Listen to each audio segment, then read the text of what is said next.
Hello everyone, today we're gonna see how to set up Zilch. Firstly, go to the App Store or Google Play Store and search for the Zilch app and download the app.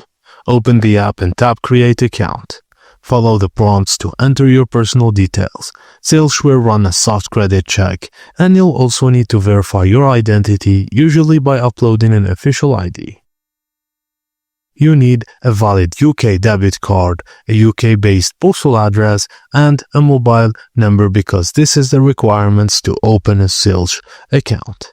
Once everything is verified, your account will be created and you can start using Zilch to shop now and pay later.